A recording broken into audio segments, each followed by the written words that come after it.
1. The Three Farmers. Down in the valley there were 3 farms. The owners of these farms had done well. They were rich men. They were also nasty men. All 3 of them were about as nasty and mean as any men you could meet. Their names were Farmer Boggis, Farmer Bunce, and Farmer Bean. Boggis was a chicken farmer. He kept thousands of chickens. He was enormously fat. This was because he ate 3 boiled chickens smothered with dumplings every day for breakfast, lunch and supper. Bunce was a duck and goose farmer. He kept thousands of ducks and geese.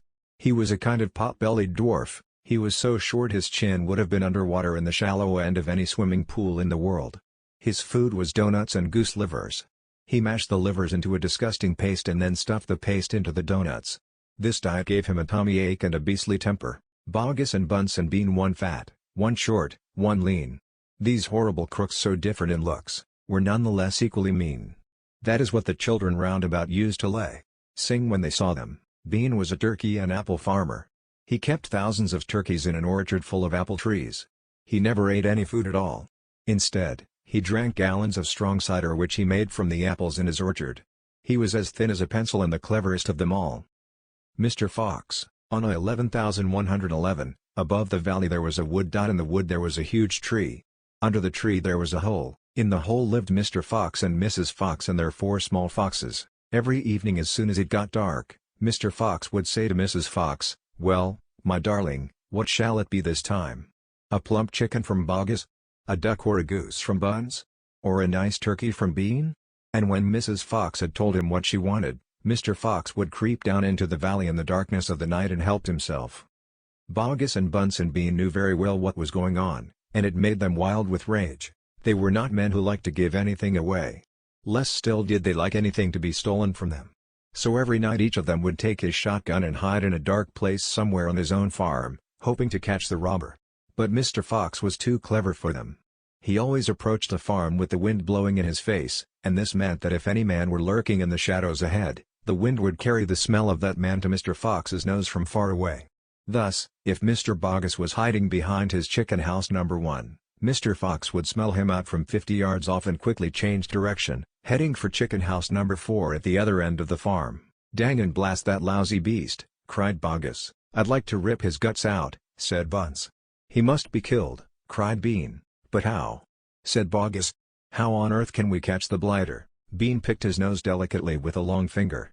"I have a plan," he said. "You've never had a decent plan yet," said Bunce.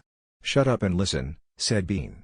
"Tomorrow night we will all hide just outside the hole where the fox lives. We will wait there until he comes out. Then, bang! Bang bang bang." "Very clever," said Bunce.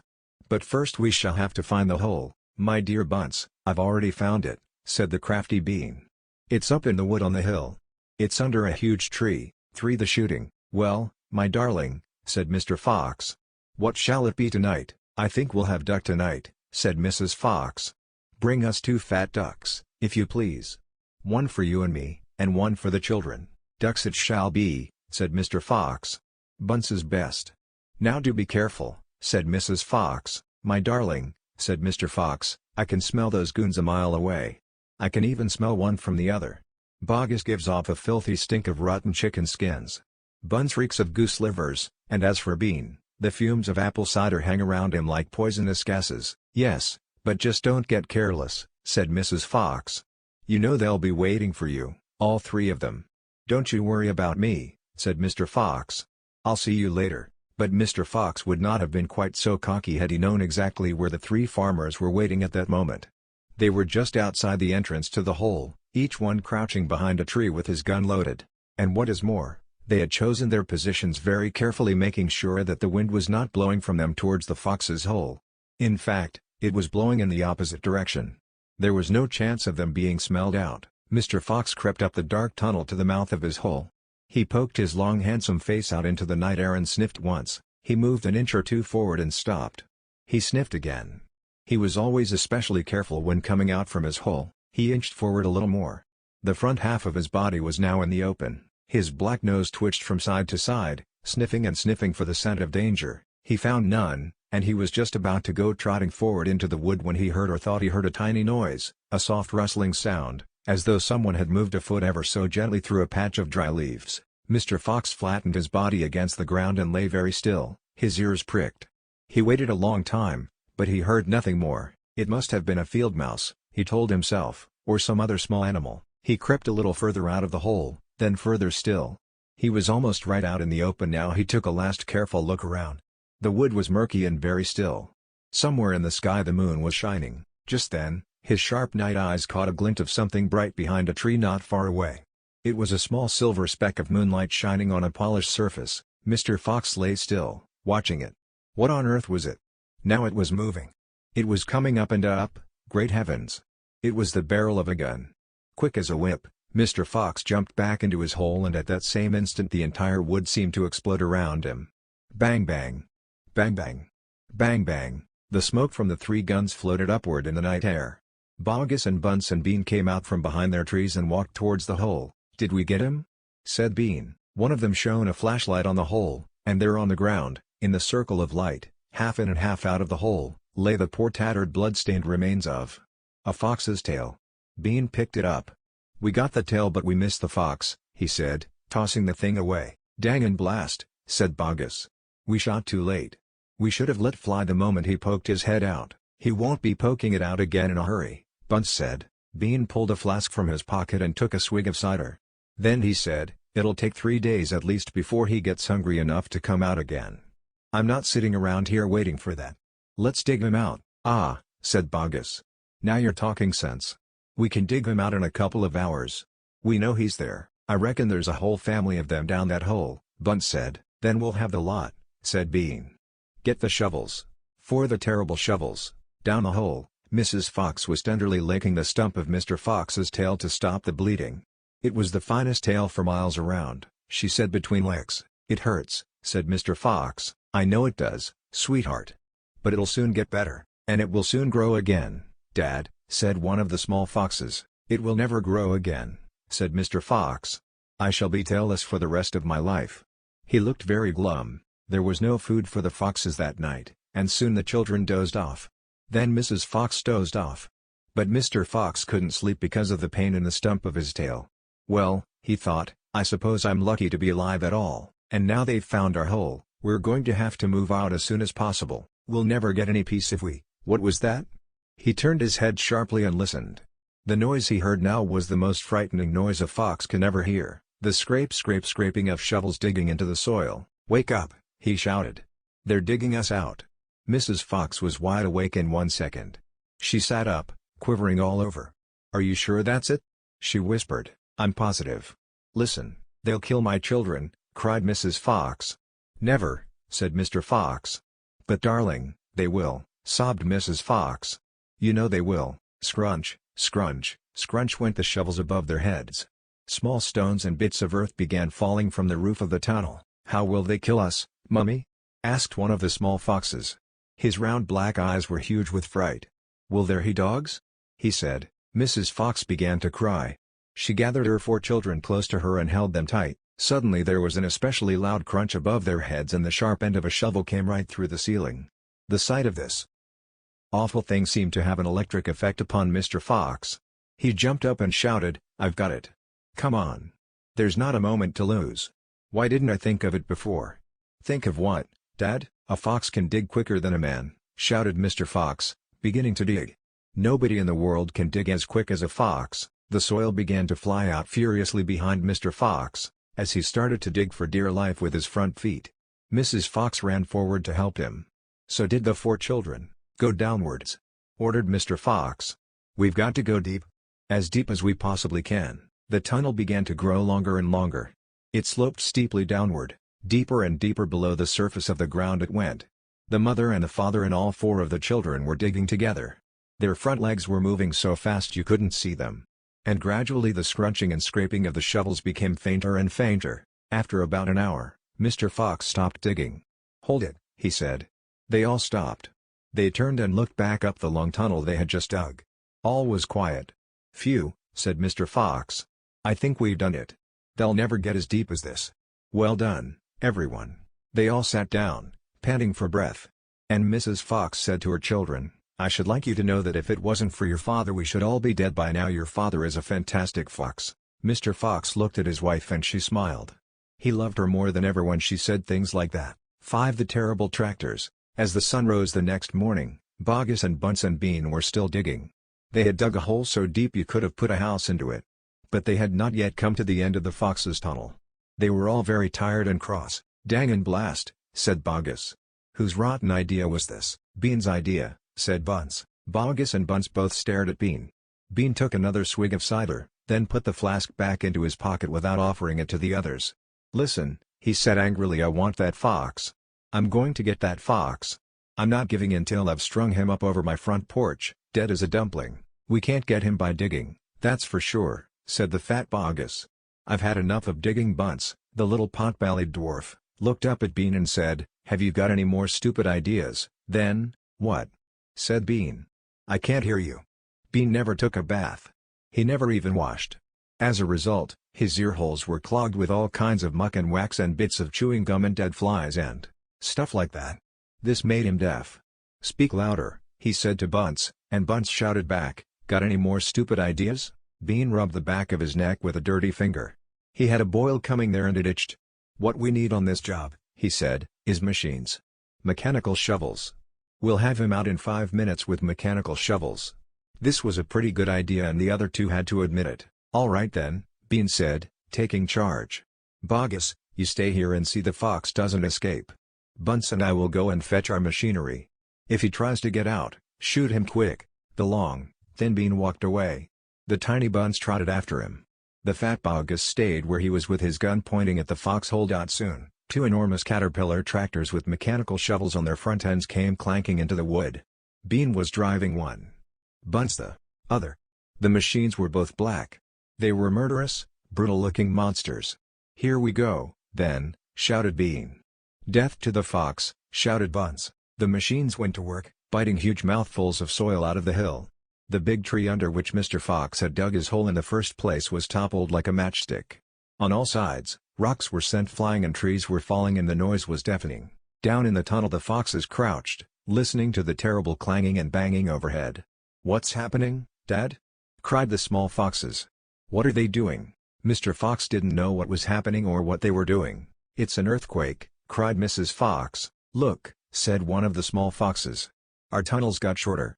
I can see daylight." They all looked round, and yes, the mouth of the tunnel was only a few feet away from them now, and in the circle of daylight beyond they could see the 2 huge black tractors almost on top of them. "Tractors," shouted Mr. Fox. "And mechanical shovels. Dig for your lives. Dig, dig, dig." 6. The race. Now there began a desperate race, the machines against the foxes. In the beginning, the hill looked like this. After about an hour, as the machines bit away more and more soil from the hilltop, it looked like this. Sometimes the foxes would gain a little ground and the clanking noises would grow fainter and Mr. Fox would say, "We're going to make it. I'm sure we are." But then a few moments later, the machines would come back at them and the crunch of the mighty shovels would get louder and louder. Once the foxes actually saw the sharp metal edge of one of the shovels as it scraped up the earth just behind them. "Keep going, my darlings," panted Mr. Fox. "Don't give up, keep going." The fat Boggis shouted to Bunce and Bean. "We'll get him any moment now. Have you caught sight of him yet?" Bean called back. "Not yet," shouted Boggis. "But I think you're close." "I'll pick him up with my bucket," shouted Bunce. "I'll chop him to pieces." But by lunchtime the Vachines were still at it. And so were the poor foxes. The hill now looked like this. The farmers didn't stop for lunch, they were too keen to finish the job. "Hey there, Mr. Fox," yelled Bunce, leaning out of his tractor. "We're coming to get you now." "You've had your last chicken," yelled Boggis. "You'll never come prowling around my farm again." A sort of madness had taken hold of the 3 men. The tall skinny Bean and dwarfish pot-bellied Bunce were driving their machines like maniacs, racing the motors and making the shovels dig at a terrific speed. The fat Boggis was hopping about like a dervish and shouting, "Faster! Faster!" By 5 o'clock in the afternoon this is what had happened to the hill. The hole the machines had dug was like the crater of a volcano. It was such an extraordinary sight that crowds of people came rushing out from the surrounding villages to have a look. They stood on the edge of the crater and stared down at Boggis and Bunce and Bean. "Hey here, Boggis. What's going on?" "We're after a fox." "You must be mad." The people jeered and laughed. But this only made the 3 farmers more furious and more obstinate and more determined than ever not to give up until they had caught the fox. 7. "We'll never let him go." At 6 o'clock in the evening, Bean switched off the motor of his tractor and climbed down from the driver's seat. Bunce did the same. Both men had had enough. They were tired and stiff from driving the tractors all day. They were also hungry. Slowly they walked over to the small fox's hole in the bottom of the huge crater. Bean's face was purple with rage. Bunce was cursing the fox with dirty words that cannot be printed. Boggis came waddling up. "Dang and blast that filthy stinking fox," he said. "What the heck do we do now?" "I'll tell you what we don't do," Bean said. "We don't let him go. We'll never let him go," Bunce declared. "Never, never, never," cried Boggis. "Did you hear that, Mr. Fox?" yelled Bean, bending low and shouting down the hole. "It's not over yet, Mr. Fox. We're not going home till we've strung you up dead as a dingbat." Whereupon the three men all shook hands with one another and swore a solemn oath that they would not go back to their farms until the fox was caught. At 29-0, "What's the next move?" asked Bunce, the pot-bellied dwarf. "We're sending you down the hole to fetch him up," said Bean. "Down you go, you miserable midget." "Not me!" screamed Bunce, running away. Bean made a sickly smile. When he smiled you saw his scarlet gums. You saw more gums than teeth. "Then there's only one thing to do," he said. "We starve him out. We camp here day and night watching the hole. He'll come out in the end. He'll have to."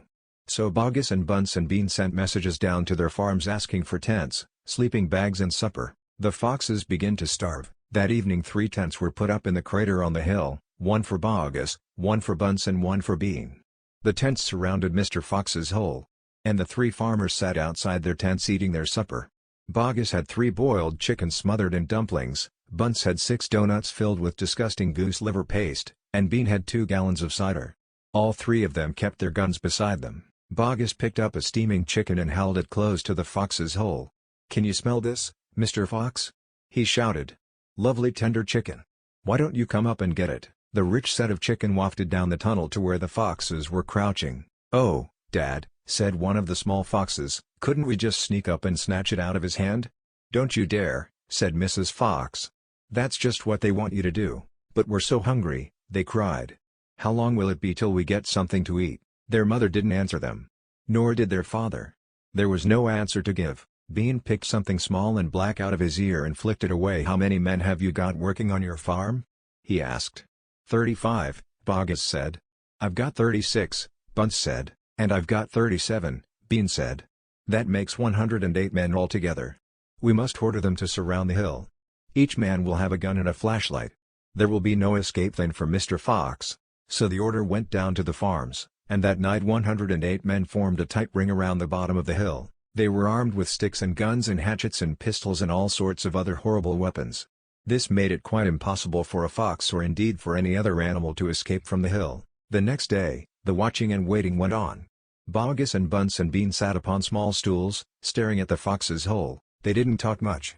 They just sat there with their guns on their laps. Every so often, Mr. Fox would creep a little closer towards the mouth of the tunnel and take a sniff. Then he would creep back again and say, "They're still there. Are you quite sure?" Mrs. Fox would ask. "Positive," said Mr. Fox. "I can smell that man Bean a mile away. He stinks." As darkness fell, Bunce and Bean switched on the powerful headlamps of the 2 tractors and shone them onto the hole. "Now," said Bean, "we'll take it in turn to keep watch. 1 watches while 2 sleep, and so on all through the night." Boggis said, "What if the fox digs a hole right through the hill and Kenny's out on the other side?" "You didn't think of that one, did you?" "Of course I did," said Bean, pretending he had. "Go on, then, tell us the answer," said Boggis. 9. Mount Fox has a plan. For tight 3 days and 3 nights this waiting game went on. How long can a fox go without food or water? Boggis asked on the 3rd day. "Not much longer now," Bean told him. "He'll make a run for it soon. He'll have to." Bean was right. Down in the tunnel the foxes were slowly but surely starving to death. "If only we could have just a tiny sip of water," said one of the small foxes. "Oh, Dad, can't you do something? Couldn't we make a dash for it, Dad? We'd have a little bit of a chance, wouldn't we?" "No chance at all," snapped Mrs. Fox. "I refuse to let you go up there and face those guns. I'd sooner you stay down here and die in peace." Mr. Fox had not spoken for a long time. He had been sitting quite still, his eyes closed, not even hearing what the others were saying. Mrs. Fox knew that he was trying desperately to think of a way out. And now, as she looked at him, she saw him stir himself and get slowly to his feet. He looked back at his wife. There was a little spark of excitement dancing in his eyes. "What is it, darling?" said Mrs. Fox quickly. "I've just had a bit of an idea," Mr. Fox said carefully. "What?" they cried. "Oh, Dad, what is it?" "Come on," said Mrs. Fox. "Tell us quickly." "Well," said Mr. Fox, then he stopped and sighed and sadly shook his head. He sat down again. "It's no good," he said. "It won't work after all." "Why not, Dad?" "Because it means more digging and we aren't any of us strong enough for that after 3 days and nights without food." "Yes we are, Dad," cried the small foxes, jumping up and running to their father. "We can do it. You see if we can't." "So can you." Mr. Fox looked at the 4 small foxes and he smiled. "What fine children I have," he thought. "They are starving to death and they haven't had a drink for 3 days, but they are still undefeated. I must not let them down." I suppose we could give it a try," he said. "Let's go, Dad. Tell us what you want us to do." Slowly, Mrs. Fox got to her feet. She was suffering more than any of them from the lack of food and water. She was very weak. "I am so sorry," she said, "I don't think I am going to be much help." "You stay right where you are, my darling," said Mr. Fox. "We can handle this by ourselves." 10 Boggis's Chicken House Number 1. "This time we must go in a very special direction," said Mr. Fox, pointing sideways and downward. So he and his 4 children started to dig once again. The work went much more slowly now. Yet they kept at it with great courage, and little by little the tunnel began to grow. "Dad, I wish you would tell us where we are going," said one of the children. "I dare not do that," said Mr. Fox, "because this place I am hoping to get to is so marvelous that if I described it to you now you would go crazy with excitement, and then, if we failed to get there, you would die of disappointment.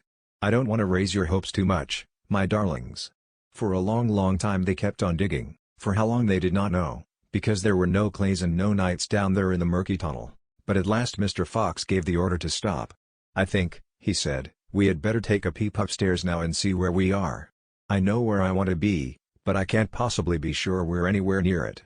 Slowly, wearily, the foxes began to slope the tunnel up towards the surface. Up and up it went, until suddenly they came to something hard above their heads and they couldn't go up any further.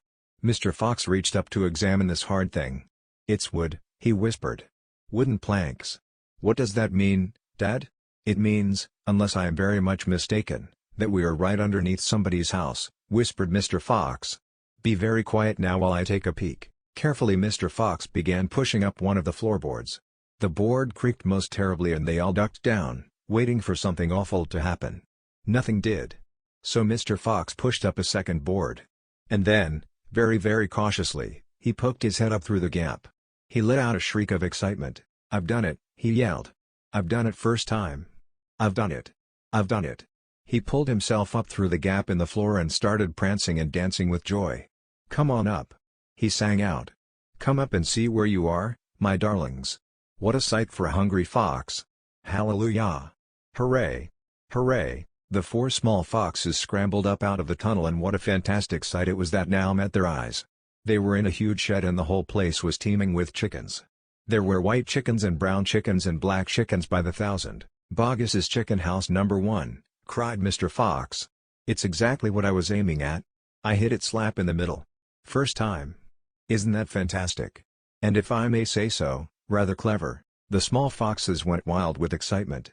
They started running around in all directions, chasing the stupid chickens. "Wait!" ordered Mr. Fox. "Don't lose your heads. Stand back. Calm down. Let's do this properly. First of all, everyone have a drink of water." They all ran over to the chicken's drinking trough and lapped up the lovely cool water. Then Mr. Fox chose 3 of the plumpest hens, and with a clever flick of his jaws he killed them instantly. "Back to the tunnel," he ordered. "Come on. No fooling around. The quicker you move, the quicker you shall have something to eat."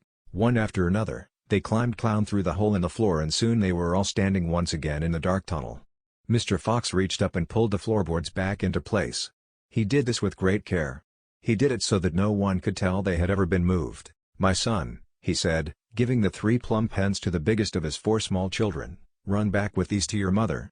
Tell her to prepare a feast. Tell her the rest of us will be along in a jiffy, as soon as we have made a few other little arrangements." A surprise for Mrs. Fox, the small fox ran back along the tunnel as fast as he could, carrying the 3 plump hens. He was exploding with joy. Just wait.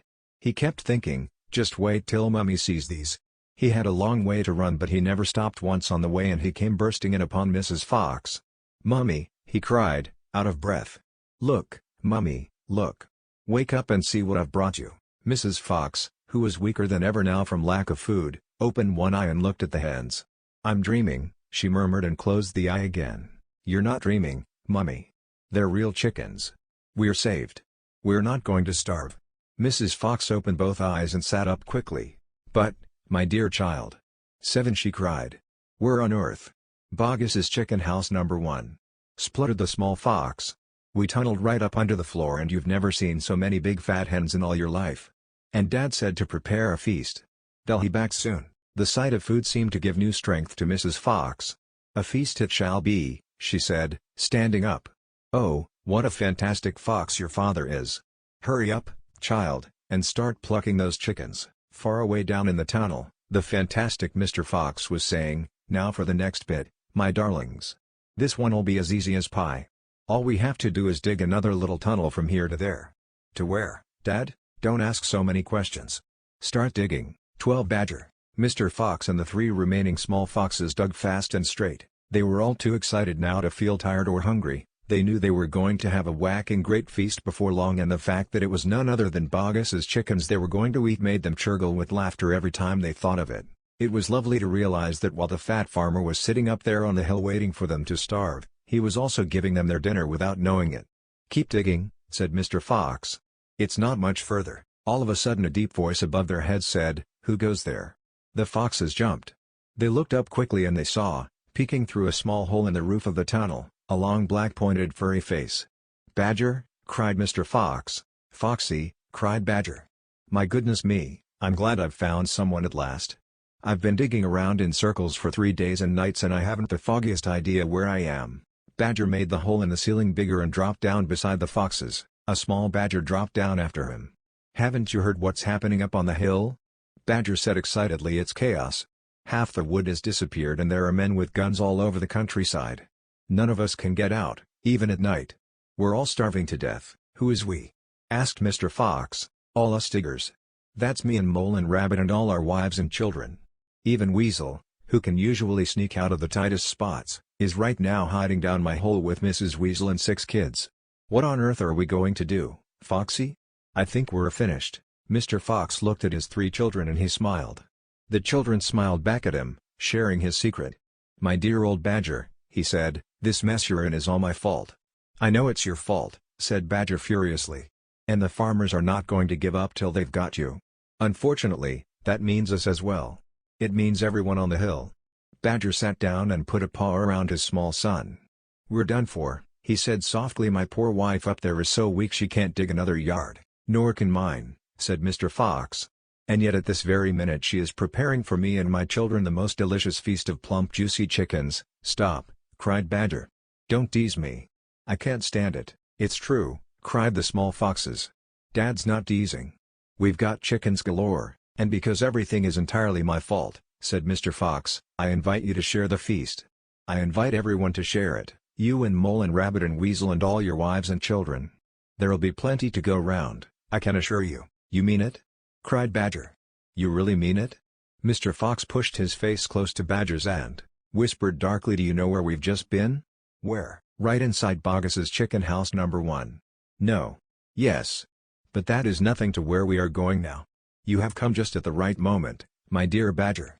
You can help us dig, and in the meanwhile, your small son can run back to Mrs. Badger and all the others and spread the good news." Mr. Fox turned to the small badger and said, "Tell them they are invited to a fox's feast. Then bring them all down here and follow this tunnel back until you find my home." "Yes, Mr. Fox," said the small badger. "Yes, sir. Right away, sir." "Oh, thank you, sir." And he scrambled quickly back through the hole in the roof of the tunnel and disappeared. "I3 Bunce's giant storehouse." "My dear Foxy," cried Badger. "What in the world has happened to your tail?" "Don't talk about it, please," said Mr. Fox. "It's a painful subject." They were digging the new tunnel. They dug on in silence. Badger was a great digger and the tunnel went forward at a terrific pace. Now that he was lending a paw, soon they were crouching underneath yet another wooden floor. Mr. Fox grinned slyly, showing sharp white teeth. "If I am not mistaken, my dear Badger," he said, We are now underneath the farm which belongs to that nasty little pot-bellied dwarf, Bunce. We are, in fact, directly underneath the most interesting part of that farm. Ducks and geese, cried the small foxes, licking their lips. Juicy tender ducks and big fat geese. Exactly, said Mr. Fox. But how in the world can you know where we are? Asked Badger. Mr. Fox grinned again, showing even more white teeth. Look, he said, I know my way around these farms blindfold. For me it's just as easy below ground as it is above it. He reached high and pushed up one wooden floorboard, then another. He poked his head through the gap. Yes, he shouted, jumping up into the room above. I've done it again. I've hit it smack on the nose. Right in the hull's eye. Come and look. Quickly Badger and the three small foxes scrambled up after him. They stopped and stared. They stood and gaped. They were so overwhelmed they couldn't speak, for what they now saw was a kind of fox's dream, a badger's dream, a paradise for hungry animals. This, my dear old Badger, proclaimed Mr. Fox, is Bunce's mighty storehouse. All his finest stuff is stored in here before he sends it off to market. Against all the four walls of the great room, stacked in cupboards and piled upon shelves reaching from floor to ceiling, were thousands and thousands of the finest and fattest ducks and geese, plucked and ready for roasting. And up above, dangling from the rafters, there must have been at least 100 smoked hams and 50 sides of bacon. Just feast your eyes on that, cried Mr. Fox, dancing up and down. What do you think of it, eh? Pretty good grub. Suddenly, as though springs had been released in their legs, the three hungry small foxes and the ravenously hungry Badger sprang forward to grab the luscious food. Stop! ordered Mr. Fox. This is my party, so I shall do the choosing. The others fell back, licking their chops. Mr. Fox began prowling around the storehouse examining the glorious display with an expert eye. A thread of saliva slid down one side of his jaw and hung suspended in midair, then snapped. We mustn't overdo it, he said. Mustn't give the game away. Mustn't let them know what we've been up to. We must be neat and tidy and take just a few of the choicest morsels. So, to start with we shall have 4 plump young ducks. He took them from the shelf. Oh, how lovely and fat they are. No wonder Bunce gets a special price for them in the market. All right, Badger, lend me a hand to get them down. You children can help as well. There we go. Goodness me, look how your mouths are watering. And now, I think we had better have a few geese. 3 will be quite enough. We'll take the biggest. Oh my, you'll never see finer geese than these in a king's kitchen. Gently does it, that's the way. And what about a couple of nice smoked hams? I adore smoked ham, don't you, Badger? Fetch me that stepladder. Will you please? Mr. Fox climbed up the ladder and handed down 3 magnificent hams. And do you like bacon, Badger? I'm mad about bacon, cried Badger, dancing with excitement. Let's have a side of bacon. That big one up there. And carrots, Dad, said the smallest of the 3 small foxes. We must take some of those carrots. Don't be a twerp, said Mr. Fox. You know we never eat things like that. It's not for us, Dad. It's for the rabbits. They only eat vegetables. My goodness me, you're right, cried Mr. Fox. What a thoughtful little fellow you are. Take 10 bunches of carrots. Soon, all this lovely loot was lying in a neat heap upon the floor. The small foxes crouched close, their noses twitching, their eyes shining like stars. Carts were lowered through the hole in the floor. The animals slid down after them. Back in the tunnel, Mr. Fox again pulled the floorboards very carefully into place so that no one could see they had been moved. My darlings, he said, pointing to 2 of the 3 small foxes, take a cart each and run back as fast as you can to your mother. Give her my love and tell her we are having guests for dinner, the badgers, the moles, the rabbits and the weasels. Tell her it must be a truly great feast. And tell her the rest of us will be home as soon as we've done one more little job. Yes, Dad. Right away, Dad. They answered, and they grabbed a trolley each and went rushing off down the tunnel. 14 Badger has doubts. Just one more visit, cried Mr. Fox, and I'll bet I know where that'll he, said the only small fox now left. He was the smallest fox of them all. Where? Said Badger. Well, said the smallest fox. We've been to Boggis and we've been to Bunce but we haven't been to Bean. It must be Bean. You are right, said Mr. Fox.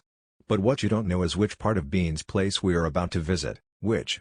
They said both together. Aha, said Mr. Fox. Just you wait and see. They were digging as they talked. The tunnel was going forward fast. Suddenly Badger said, "Doesn't this worry you just a tiny bit, Foxy?" "Worry me?" said Mr. Fox. "What? All this stealing?" Mr. Fox stopped digging and stared at Badger as though he had gone completely dotty. "My dear old furry frump," he said, "do you know anyone in the whole world who wouldn't swipe a few chickens if his children were starving to death?" There was a short silence while Badger thought deeply about this. "You are far too respectable," said Mr. Fox. "There's nothing wrong with being respectable," Badger said. "Look," said Mr. Fox, "Boggis and Bunce and Bean are out to kill us. You realize that, I hope?" "I do, Foxy, I do indeed," said the gentle Badger. "But we're not going to stoop to their level. We don't want to kill them." "I should hope not, indeed," said Badger. "We wouldn't dream of it," said Mr. Fox. "We shall simply take a little food here and there to keep us and our families alive. Right?" "I suppose we'll have to," said Badger. "If they want to be horrible, let them," said Mr. Fox. "We down here are decent peace-loving people." Badger laid his head on one side and smiled at Mr. Fox. "Foxy," he said, "I love you." "Thank you," said Mr. Fox. "And now let's get on with the digging." 5 minutes later, Badger's front paws hit against something flat and hard. "What on earth is this?" he said. "It looks like a solid stone wall." He and Mr. Fox scraped away the soil. It was a wall. But it was built of bricks, not stones. The wall was right in front of them, blocking their way. "Now who in the world would build a wall under the ground?" asked Badger. "Very simple," said Mr. Fox. "It's the wall of an underground room. And if I am not mistaken, it is exactly what I'm looking for. Bean's secret cider cellar." Mr. Fox examined the wall carefully. He saw that the cement between the bricks was old and crumbly, so he loosened a brick without much trouble and pulled it away. Suddenly, out from the hole where the brick had been, there popped a small sharp face with whiskers. "Go away," it snapped. "You can't come in here. It's private." "Good Lord," said Badger. "It's Rat, you saucy beast," said Mr. Fox. "I should have guessed we'd find you down here somewhere." "Go away," shrieked Rat. "Go on, beat it. This is my private pitch." "Shut up," said Mr. Fox. "I will not shut up," shrieked Rat. "This is my place. I got here first." Mr. Fox gave a brilliant smile, flashing his white teeth. "My dear Rat," he said softly, "I am a hungry fellow and if you don't hop it quickly I shall eat you up in one gulp." That did it. Rat popped back fast out of sight. Mr. Fox laughed and began pulling more bricks out of the wall. When he had made a biggish hole, he crept through it. Badger and the smallest fox followed him in. They found themselves in a vast, damp, gloomy cellar. "This is it," cried Mr. Fox. "This is what?" said Badger. "The place is empty." "Where are the turkeys?" asked the smallest fox, staring into the gloom. "I thought Bean was a turkey man." "He is a turkey man," said Mr. Fox. "But we're not after turkeys now, we've got plenty of food." "Then what do we need, Dad?" "Take a good look round," said Mr. Fox.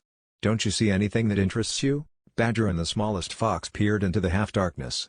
As their eyes became accustomed to the gloom, they began to see what looked like a whole lot of big glass jars standing upon shelves around the walls. They went closer. They mirror jars. There were hundreds of them, and upon each one was written the word cider, 622X. The smallest fox leapt high in the air. "Oh, Dad," he cried out. "Look what we've found. It's cider." "Exactly," said Mr. Fox. "Tremendous," shouted Badger. "Bean's secret cider cellar," said Mount Fox. "But go carefully, my dears. Don't make a noise. This cellar is right underneath the farmhouse itself." "Cider," said Badger, "is especially good for badgers. We take it as medicine, one large glass 3 times a day with meals and another at bedtime. It will make the feast into a banquet," said Mr. Fox. While they were talking, the smallest fox had sneaked a jar off the shelf and had taken a gulp. "Wow," he gasped. "Wowee, you must understand this was not the ordinary weak fizzy cider one buys in a store. It was the real stuff, a homebrewed fiery liquor that burned in your throat and boiled in your stomach." Gasped the smallest fox. "This is some cider." "That's quite enough of that," said Mr. Fox, grabbing the jar and putting it to his own lips. He took a tremendous gulp.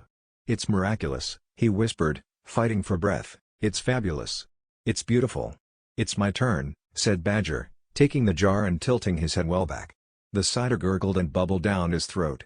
It's like melted gold," he gasped. "Oh, Foxy, it's like drinking sunbeams and rainbows." "You're poaching," shrieked Rat. "Put that down at once. There'll be none left for me." Rat was perched upon the highest shelf in the cellar, peering out from behind a huge jar. There was a small rubber tube inserted in the neck of the jar, and Rat was using this tube to suck out the cider. "You're drunk," said Mr. Fox. 16 The woman. "Mind your own business," shrieked Rat. "And if you great clumsy brutes come messing about in here we'll all be caught. Get out and leave me to sip my cider in peace." At that moment they heard a woman's voice calling out in the house above them. "Hurry up and get that cider, Mabel." The voice called. "You know Mr. Bean doesn't like to be kept waiting. Especially when he's been out all night in a tent." The animals froze. They stayed absolutely still, their ears pricked, their bodies tense. Then they heard the sound of a door being opened. The door was at the top of a flight of stone steps leading down from the house to the cellar, and now someone was starting to come down those steps. "Quick," said Mr. Fox. "Hide." He and Badger and the smallest fox jumped up onto a shelf and crouched behind a row of big cider jars. Peering around the jars, they saw a huge woman coming down into the cellar. At the foot of the steps, the woman paused, looking to right and left. Then she turned and headed straight for the place where Mr. Fox and Badger and the smallest fox were hiding. She stopped right in front of them. The only thing between her and them was a row of cider jars. She was so close, Mr. Fox could hear the sound of her breathing. Peeping through the crack between two bottles, he noticed that she carried a big rolling pin in one hand. "How many will he want this time, Mrs. Bean?" the woman shouted. And from the top of the steps the other voice called, "Hack. Bring up 2 or 3 jars. He drank 4 yesterday." "Mrs. Bean, yes, but he won't want that many today because he's not going to be up there more than a few hours longer. He says the fox is bound to make a run for it this morning. It can't possibly stay down that hole another day without food." The woman in the cellar reached out and lifted a jar of cider from the shelf. The jar she took was next but one to the jar behind which Mr. Fox was crouching. "I'll be glad when the rotten brute is killed and strung up on the front porch," she called out. "And by the way, Mrs. Bean, your husband promised I could have the tail as a souvenir." "The tail's been all shot to pieces," said the voice from upstairs. "Didn't you know that?" "You mean it's ruined?" "Of course it's ruined. They shot the tail but missed the fox." "Oh heck," said the big woman. "I did so want that tail." "You can have the head instead, Mabel. You can get it stuffed and hang it on your bedroom wall. Hurry up now with that cider." "Yes, ma'am, I'm coming," said the big woman, and she took a second jar from the shelf. "If she takes one more, she'll see us," thought Mr. Fox. He could feel the smallest fox's body pressed tightly against his own, quivering with excitement. "Will 2 be enough, Mrs. Bean, or shall I take 3? "My goodness, Mabel, I don't care so long as you get a move on." "Then 2 it is," said the huge woman, speaking to herself. "Now he drinks too much anyway." Carrying a jar in each hand and with the rolling pin tucked under one arm, she walked away across the cellar. At the foot of the steps she paused and looked around, sniffing the air. "There's rats down here again, Mrs. Bean. I can smell 'em." "Then poison them, woman, poison them. You know where the poison's kept?" "Yes, ma'am," Mabel said. She climbed slowly out of sight up the steps. The door slammed. "Quick," said Mr. Fox. "Grab a jar each and run for it." Rat stood on his high shelf and shrieked. "What did I tell you? You nearly got nabbed, didn't you? You nearly gave the game away. You keep out of here from now on. I don't want you around. This is my place." "You," said Mr. Fox, "are going to be poisoned." "Poppycock," said Rat. "I sit up here and watch her putting the stuff down. She'll never get me." Mr. Fox and Badger and the smallest fox ran across the cellar clutching a gallon jar each. "Goodbye, Rat," they called out as they disappeared through the hole in the wall. "Thanks for the lovely cider, thieves," shrieked Rat. "Robbers. Bandits. Burglars." 17 The Great Feast. Back in the tunnel they paused so that Mr. Fox could brick up the hole in the wall. He was humming to himself as he put the bricks hack in place. "I can still taste that glorious cider," he said. "What an impudent fellow Rat is." "He has bad manners," Badger said. "All rats have bad manners. I've never met a polite rat yet." "And he drinks too much," said Mr. Fox, putting the last brick in place. "There we are. Now, home to the feast." They grabbed their jars of cider and off they went. Mr. Fox was in front, the smallest fox came next and Badger last. Along the tunnel they flew. Past the turning that led to Bunce's mighty storehouse, past Boggis's chicken house number 1, and then up the long home stretch towards the place where they knew Mrs. Fox would be waiting. "Keep it up, my darlings," shouted Mr. Fox. "We'll soon be there. Think what's waiting for us at the other end. And just think what we're bringing home with us in these jars. That ought to cheer up poor Mrs. Fox." Mr. Fox sang a little song as he ran. "Home again swiftly I glide, back to my beautiful bride.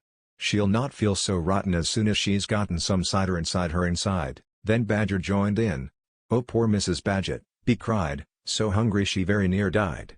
But she'll not feel so hollow if only she'll swallow some cider inside her inside." They were still singing as they rounded the final corner and burst in upon the most wonderful and amazing sight any of them had ever seen. The feast was just beginning. A large dining room had been hollowed out of the earth, and in the middle of it, seated around a huge table, were no less than 29 animals. They were Mrs. Fox and 3 small foxes, Mrs. Badger and 3 small badgers, Mole and Mrs. Mole and 4 small moles, Rabbit and Mrs. Rabbit and 5 small rabbits, Weasel and Mrs. Weasel and 6 small weasels.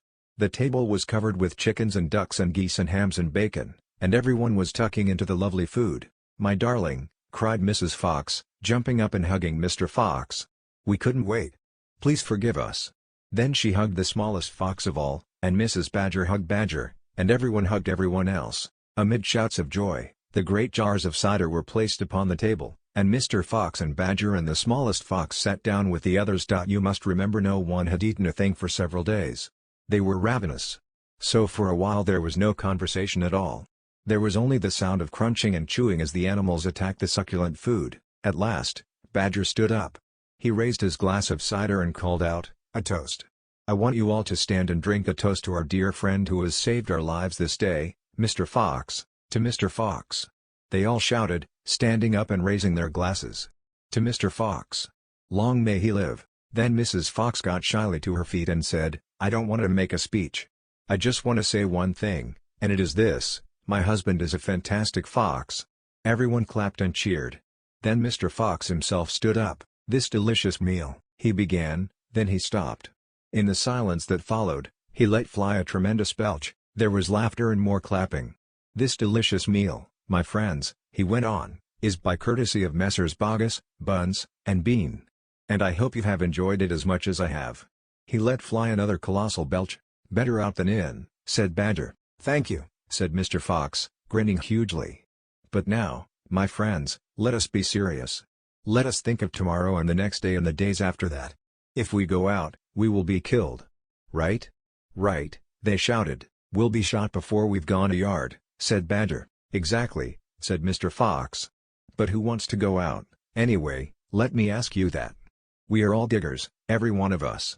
We hate the outside. The outside is full of enemies. We only go out because we have to get food for our families. But now, my friends, we have an entirely new setup. We have a safe tunnel leading to 3 of the finest stores in the world." "We do indeed," said Badger. "I've seen 'em. "And you know what this means?" said Mr. Fox.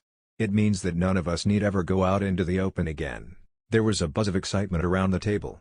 "I therefore invite you all," Mr. Fox went on, "to stay here with me forever." "Forever," they cried. "My goodness! How marvelous!" And Rabbit said to Mrs. Rabbit, "My dear, just think. We're never going to be shot at again in our lives. We will make," said Mr. Fox, "a little underground village, with streets and houses on each side, separate houses for badgers and moles and rabbits and weasels and foxes. And every day I will go shopping for you all. And every day we will eat like kings." The cheering that followed this speech went on for many minutes. 18 still waiting, outside. The foxes Noel, Boggis and Bunce and Bean sat beside their tents with their guns on their laps. It was beginning to rain. Water was trickling down the necks of the 3 men and into their shoes. "He won't stay down there much longer now," Boggis said. "The brute must be famished," Bunce said. "That's right," Bean said. "He'll be making a dash for it any moment. Keep your guns handy." They sat there by the hole, waiting for the fox to come out, and so far as I know, they are still waiting.